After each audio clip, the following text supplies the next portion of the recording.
SCP-6005 Cascadia. The Foundation is, of course, a modern organization in every sense of the word. They construct modern facilities, utilize modern technology, and in general tuck themselves away from the outside world. Modernity is a core concept of the Foundation, as it is for much of civilization. The SCP we'll be looking at today is partially about the Foundation's adherence to modernity, as well as their adherence to normality, or at least as far as they define it. The article begins with the start of an interview between a Dr. Gabriel and an Agent Hawley. It seems that Hawley is being demoted or reassigned from a project, and he's not pleased about it. He had been assigned to SCP-6005, and Dr. Gabriel tells him that he had his chance and he blew it. Hawley, however, doesn't know what he did that contradicted Foundation policy, and tells Gabriel that he honestly has no clue why he's being reprimanded. We're then given the file for SCP-6005 itself, which is classified by order of the O5 Council, and describes a phenomenon associated with the disappearances of 1,943 people in heavily wooded areas of the Cascadia Bio Region between 1985 and now. No trace of any of these individuals has ever been found. The Cascadia Bio Region refers to an area extending over 2,500 miles and includes all of the state of Washington, most of Idaho, and portions of Oregon, California, Nevada, Wyoming, Montana, Alaska, Yukon, and British Columbia. The people that have disappeared include a wide range of individuals, all living in or around the bioregion. No correlation can be found between their gender, age, race, income, political views, or any other societal factor. Consequently, no SCP-6005 event has ever been predicted, and the only definite commonality between the victims is an unusually high rate of mental health issues. Obviously, plenty of people have gone missing in this region in the last few decades, but what makes these specific disappearances notable is that they seem to occur in exactly the same way. The victim will make a trip by themselves into the nearest woodland, with no planning or explanation left whatsoever, and they will not take any supplies with them. The Foundation has considered some non-anomalous explanations for these disappearances, but none have ever been deemed plausible. The phenomenon was first noticed in 1992, thanks to an early Foundation analysis AI picking up the unusually high rate of disappearances. They suppressed the disappearances and amnesticized the families, but so far they haven't made any headway on further research or containment. Dr. Gabriel brings up this point to Hawley in the interview, but Hawley says that words can be deceptive, as the Foundation's clinical tone is its own kind of bias. The reason that no headway has been made on SCP-6005 isn't because it's some unknowable anomaly that the Foundation has poured years of effort into with their top personnel. Instead, pretty much everyone assigned to the project was, in Hawley's words, blitheringly incompetent. Nobody wanted to be assigned to the project, as it wasn't glamorous, there was no obvious leads, and a lot of people didn't even think it was an anomaly at first. It got dumped onto low-level personnel that misbehaved, or those close to retirement. Hawley says that nobody cared about a few missing kids that an experimental AI was alarmed about, and he's not even sure how it stayed on file all those years. Gabriel says that he paints a very bleak picture of the Foundation, but Hawley just wants to know what they're going to do with him. Gabriel can't tell him though, as he doesn't know, and he's just here to get the record straight. He wants to know why Hawley was placed on this project and how he felt about it. Hawley responds that he got assigned here because he was dumb enough to have a bright idea. Hawley's bright idea was to use dream analysis on a diverse range of mental health patients in the Pacific Northwest region in order to identify any common elements. He pointed to the results from studying dreams during the research of SCP-3007, World of Two Artists, to argue that it was a potentially neglected area of study. Director Adler put him on the project, giving him a small task force for an initial period of 2 months to see if he could produce any results. After 1 month, the task force found a strong connection between the dreams of 5 individuals, drawn from a larger pool of 150. All of the dreams concern the subject of forests, trees, and the natural world, with some variations. The first subject, a 33-year-old woman from Portland, Oregon with a history of some involvement with anartist communities, dreamed of standing at the edge of a deep forest which smelt of pine. She could see a huge mountain on the other side, which frightened her enough to run in the opposite direction. Despite this, she found herself deeper in the forest, which relieved her, as she could no longer see the mountain. The second subject, a 44-year-old man from Idaho with no prior anomalous involvement, dreamed of chasing a deer through a sparse woodland which gradually became thicker. He eventually raised his rifle to shoot the deer, but the rifle became entangled in branches, and the deer got away. Third, a 78-year-old woman from Washington dreamed of picking wild berries in a rainforest before the berries began rapidly expanding. She then placed her hands over her head and found herself in an empty clearing at night, feeling a rapid paranoia. Fourth was a 24-year-old man from Seattle, believed to be a member of Are We Cool Yet?, who dreamed that they were a beetle living on a tree branch, when the branch suddenly became twisted around a gun being raised by a middle-aged man. He crawled to the barrel of the gun and proceeded to stare into it for an extended period. Finally, the fifth subject was a 19-year-old man from British Columbia, the nephew of a prominent anartist, who dreamed that he was staring through the tree cover at the sun, which, despite causing him significant pain, he refused to stop. After several minutes, the trees began to cover the sun, relieving the man's pain and anxiety. We're given an interview between Hawley and this fifth individual, named as Tom Ivanov. Hawley asks him to talk about the dreams, and he quickly proves to be a rather flippant interviewer, telling him that he doesn't have all day, and remarking that Tom's life is real sad when he mentions that he wasn't having a great time at college. Tom says that the dreams started a few months ago, and he's always in a forest, although it changes a lot. He's always staring at the sun, which scares him as he can't stop doing it in the dreams. He says that when he was little, a kid made him stare at the sun once. In the dreams, the trees eventually cover the sun after around 10 minutes, which comfort him. He says that he's not scared of the sun itself, but rather the light, as it felt like people could see him. Nobody could see him in the forest, because nobody was there, just the trees, the smell of moss and wet earth, and a deer far in the distance. Hawley asks him about his feeling of the woods in general, and if he often goes hiking.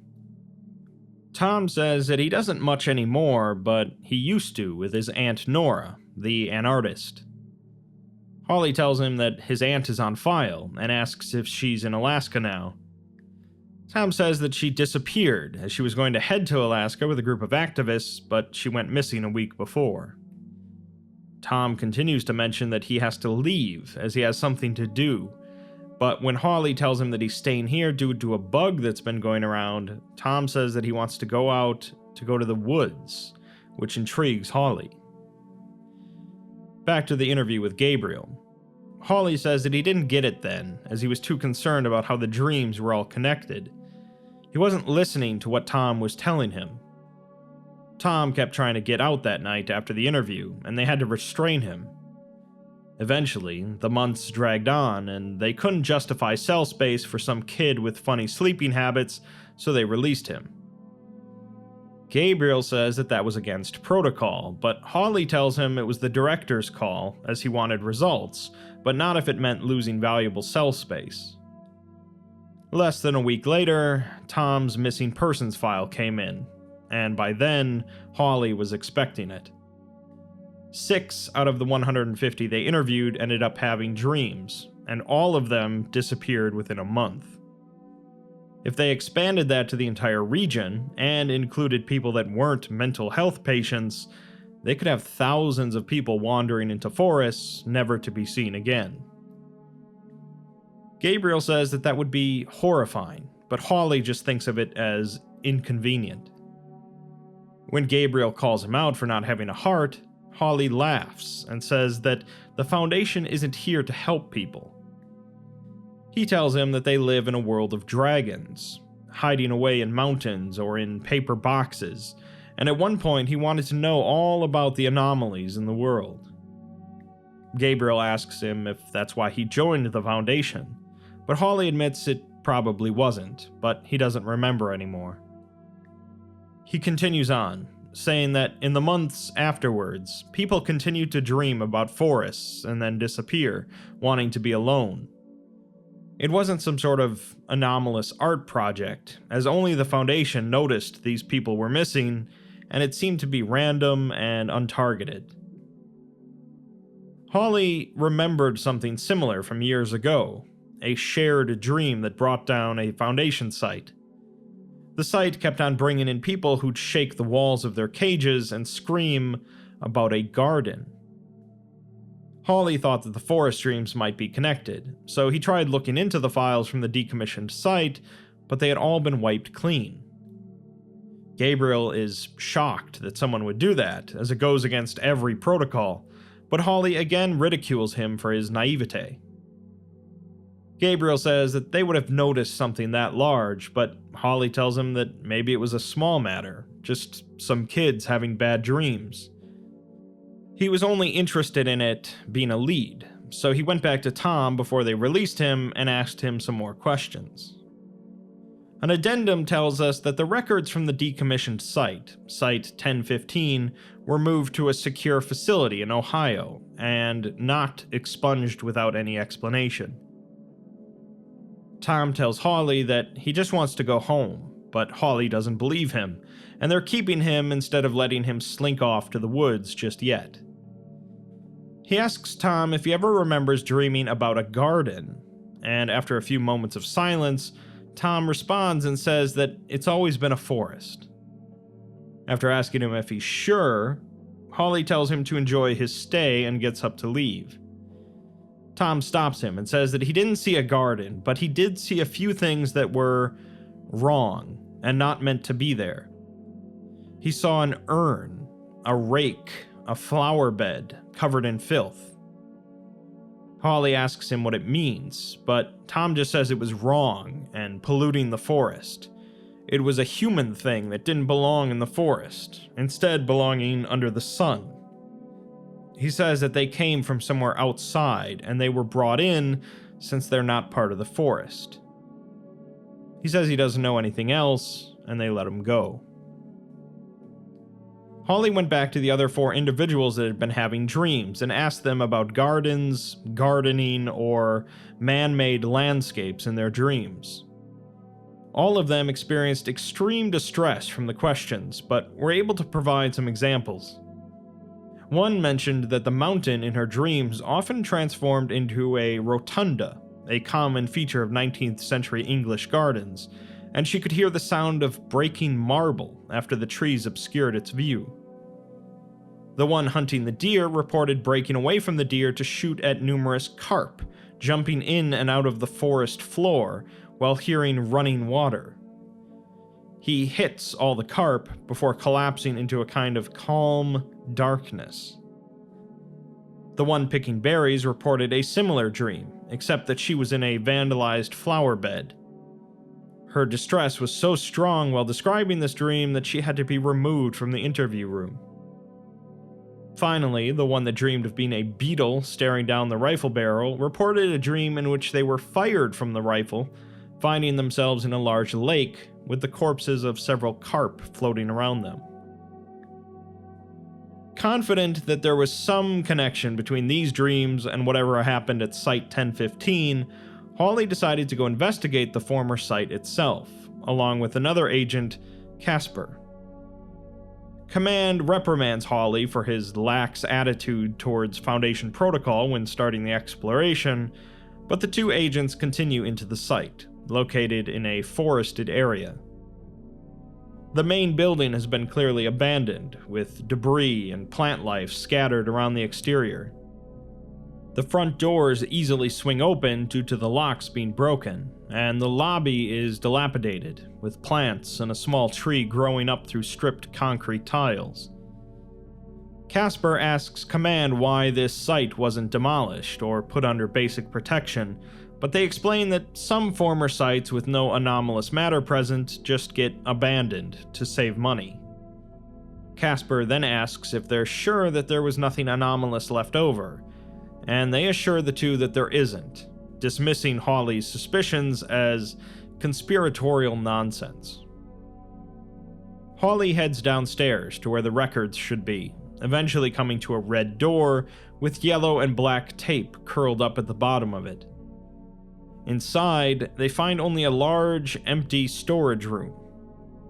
In one corner, however, Hawley finds a cardboard box filled with papers underneath some wreckage. Casper asks how they possibly missed this when clearing out, and Hawley says that either they missed it and the ceiling conveniently fell on top of it, or the ceiling fell on it before they even abandoned this facility. As Hawley drags the box out, Casper shines his flashlight around before stopping and asking Hawley if that urn was always there. Hawley turns to see a tall urn sitting in the opposite corner and says that it was not. Command interjects, telling the two agents to stay calm and remember their training, as they have a rapid response team on the line due to a possible unreality incident. The two agents quickly drag the box out and turn again, now seeing a metal carving of a cherub instead of the urn. They quickly leave the room, but Hawley turns back one more time, now seeing a humanoid figure standing in the doorway, with the size and proportions of a teenage woman, but composed entirely of wood and leaves. Hawley calls out to it, and the figure raises its head and raises a hand towards him. It then speaks, albeit with a distorted voice that was only made comprehensible after enhancing it. It says that this was a ruined place once, and asks Hawley if he's an angel. It's interrupted by a torrent of water pouring down from the ceiling, mixed with numerous twigs and branches. The water disintegrates the figure into wood chippings and begins to rush towards the two agents. They run up the stairs, finding that the concrete sections of the walls are now composed of wood, and even worse, a huge tree is blocking the front doors. Command directs them to a fire escape, and they begin moving towards it, seeing a large water fountain with flowers growing from it. Casper asks if that urn just appeared, or did they just not notice it, but Hawley yells at him to just keep running. They reach the fire escape while the sound of singing can be heard, and they rush out into the surrounding woodland. They're extracted successfully, with the box of papers in tow. Site-1015 was secured by a task force, but no further anomalous activity was detected. Most of the papers they recovered were of no use, except for one. The paper concerns a diary entry from a subject that was held at Site-1015 due to her obsession with the garden. As usual, I'll read this entry verbatim. I wake up. I walk around my room. There is a window high in the wall that lets me stare at the moon.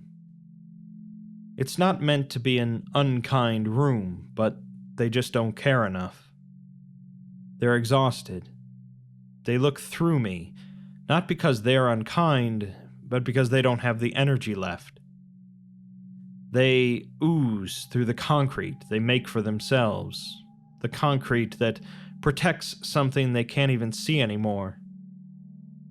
So last night, I visited the garden again. I know they told us not to.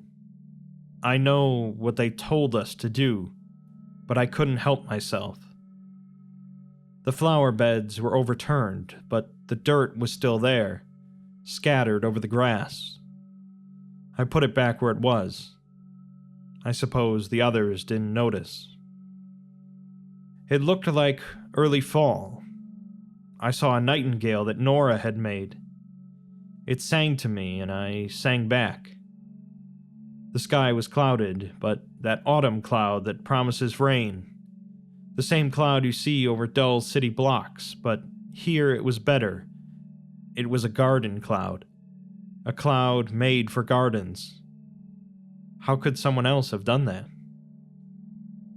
I climbed the hill and looked down. The hill was getting jagged, almost like a mountain. The rotunda was sinking into it, so I put that right too. I felt its marble on my fingers. I looked inside and there was a silver tomb, carved by taking rock from the earth and taking the silver from the rock. But we would always reshape the rock, put it back afterwards, put silver roots in. Are there gardens in New York? Is an alleyway a garden? Is a patch of weed in Baltimore not just as much of a green expanse as Bobber's tomb? Underneath the sirens, it steals sunlight between skyscrapers. I looked down onto the crisscrossing paths, where the gravel had been scattered, where my friends had placed each rock so lovingly. I know we aren't meant to, but I put that back too. I put it all back, piece by piece. The fountains and four-part gardens and octagonal tombs and the distant cascades beyond them. They tinge blue in the half-light. In a moment, it seems natural again. It's how it should be, how it always should have been. All Portland smothered by the grass, the people lying and eating lotus and sketching out the sky in red and white, all the way to Seattle, to Vancouver, to Haida Gwaii and the Tinglet shore, campfires smoking on a distant valley as the cascades rise and rise. Then I looked down again, and it wasn't right. It was all concrete stuff. I knew it wasn't, but an angel told me it was. An archangel who was sent to Mary, and the only green left is the distant trees. There's no going back. I used to dream once, but now the waking world seems like a dream. I can understand intellectually what they did to me, but I can't go back. This place is just ruins, a prison, gray walls leading back to what they're guarding at the heart of it. Power. It always comes back to power. The woman is clearly devoted to the return of the natural world and the removal of modern civilization. Holly tells Gabriel that after he read this, things shifted sideways for him, but Gabriel says that he shouldn't get attached to anomalies. Holly is surprised by this, after all of Gabriel's talk about kindness and helping people, but Gabriel has had experience with anomalies getting loose and seen what they can do. Holly says that he's just as lost as she was, and explains how beautiful an idea it is that she described. A world in harmony, where everyone comes together as one. Gabriel isn't buying it though, as he knows the difference between natural and unnatural. Holly goes on to say that sometimes he goes hiking out west, and when he looks up at the Cascades, he can sometimes see that they all blend into one another.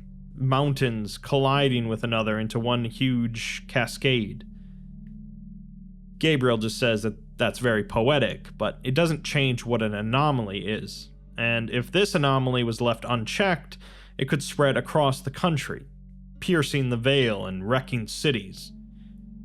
Holly argues that he doesn't know that that's what would happen, and he's just guessing, as he can't dictate what is or isn't natural. But Gabriel retorts that neither can Holly. He says that ambition is a dangerous thing, and he's seen it make men go rotten. But Hawley says that it made them better. We're here because of mutations over millennia, and this could just be the next one. They shouldn't define little lines around what should and shouldn't be contained. Obviously, that's exactly what the SCP Foundation does, but Hawley seems convinced. Gabriel instead asks him what happened next, and he says that that's when a hole opened up beneath him.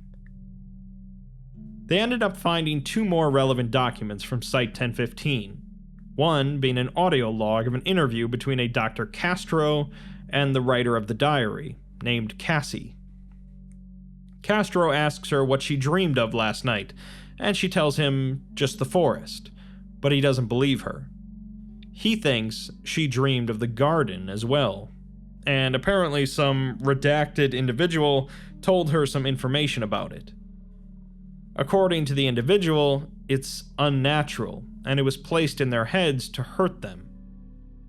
The garden is unnatural because it is an act of violence by humanity onto nature, by being created from burning trees and chewing up the natural soil. Cassie says that the garden doesn't feel that way, but Castro assures her that it never does, but she's hurting the dreams and the forest by dreaming of the garden. She apologizes, and Castro says that apologizing is the first step to forgiveness. He hopes to see more progress from her soon, as the redacted individual would be disappointed in her, and he'll be back soon. There was definitely something very odd going on at Site-1015, to the point of the Foundation personnel seeming like they're affected by 6005. Another notable oddity of all this is that the document from Site-1015 referred to the project as SCP-6005, despite the documents being written in 1984, and the first known disappearances from 6005 only go back to 1985. We're given some answers then in the other document they recovered, the original documentation for SCP-6005. It describes 6005 as a telepathic field, which currently contains over 10,000 members across the Pacific Northwest and Idaho.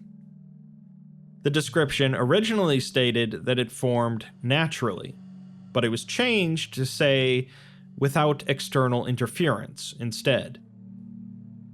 Those affected by the field have created a shared environment accessible only through dreams. This dream environment was originally a massive, elaborate garden, incorporating multiple styles, covering much of the Pacific Northwest within the dream world. This level of combined telepathic force produced a significant effect on baseline reality, leading to environmental changes and large-scale community coordination in the real world. The Foundation took this as a significant threat, and contained the anomaly through Project Vulpine. We'll get to what exactly Project Vulpine is in a second, but Hawley understood what this meant. The Foundation personnel at 1015 weren't affected by any anomaly, but instead they were changing the affected individual's thinking.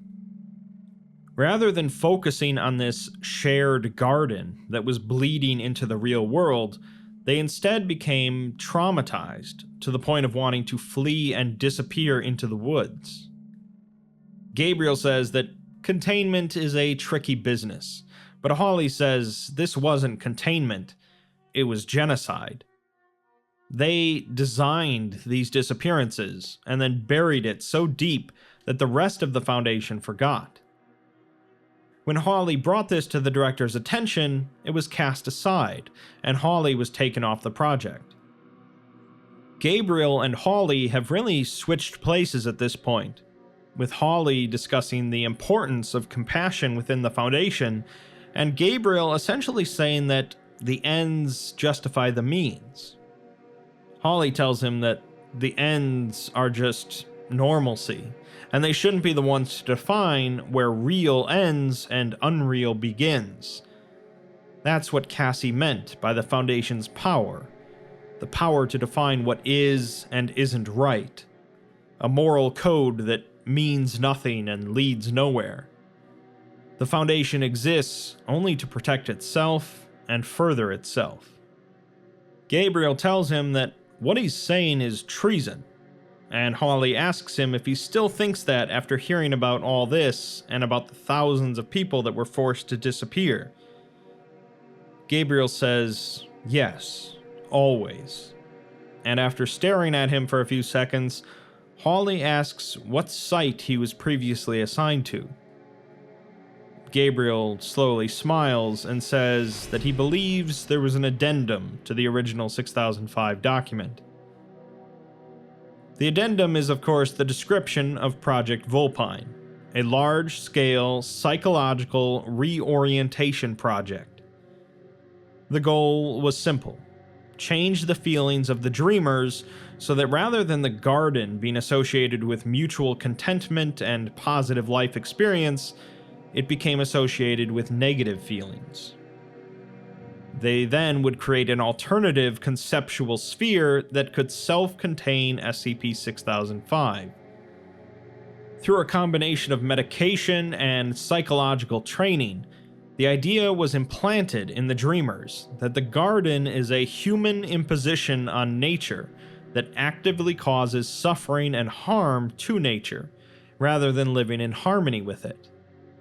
They were brainwashed to think that any creation or interaction with the garden causes active harm and pain to its plants and animals.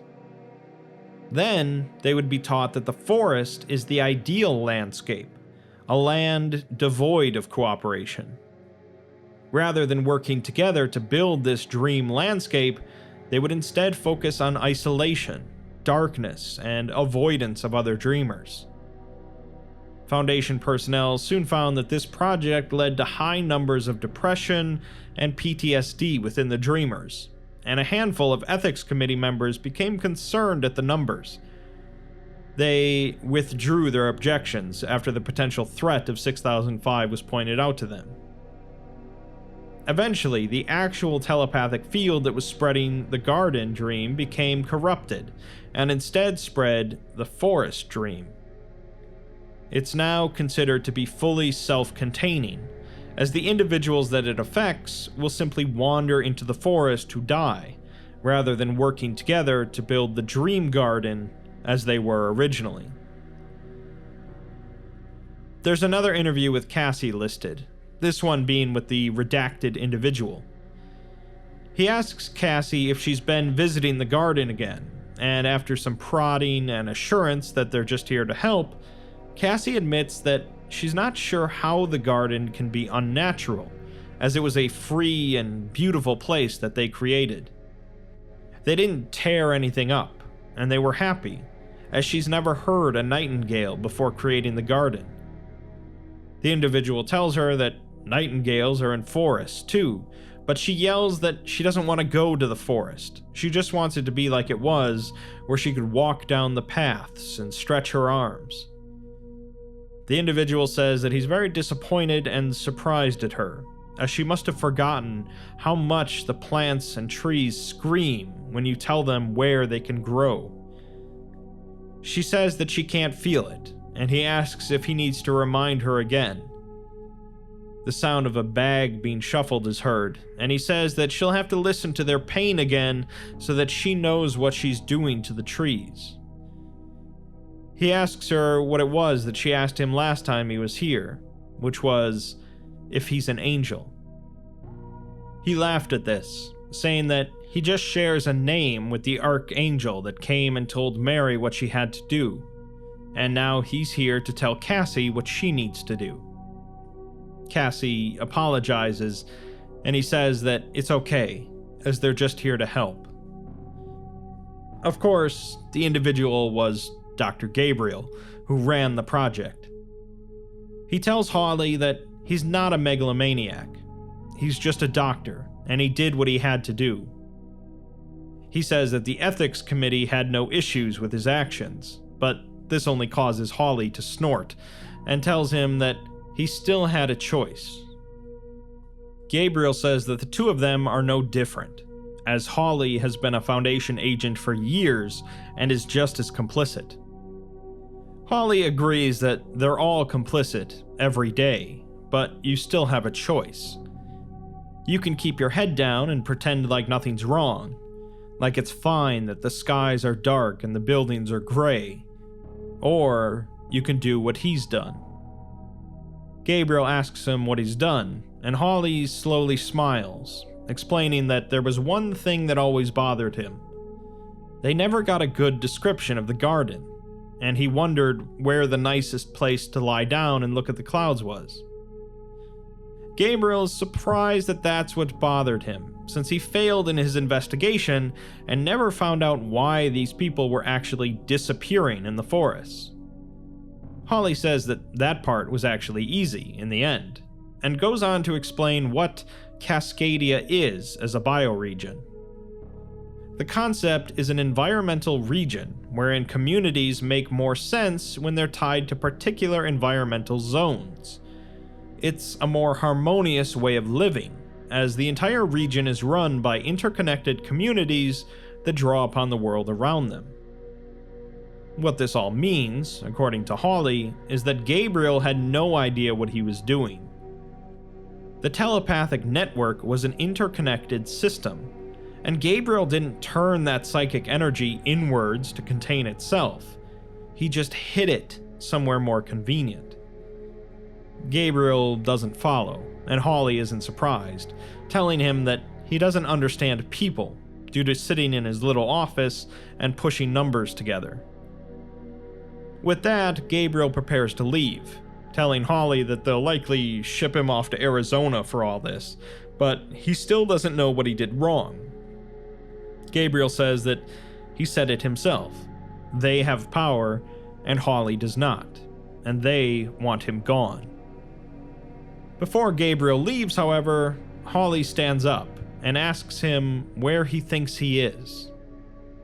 Gabriel looks around and sees that they're in the middle of a dense forest, sitting at a carved wooden table. Hawley explains that psychic energy doesn't just turn inwards, but instead it seethes, burns, and finds new pathways. Gabriel told it to become a forest, so it did, one that reaches across all of Cascadia. Hawley had drugged Gabriel and taken him here, with the telepathic field causing Gabriel to think he was in a Foundation interrogation room until now. Hawley had told the forest and everyone in it what Gabriel had done, and a figure emerges from the trees, Cassie, composed entirely of wood.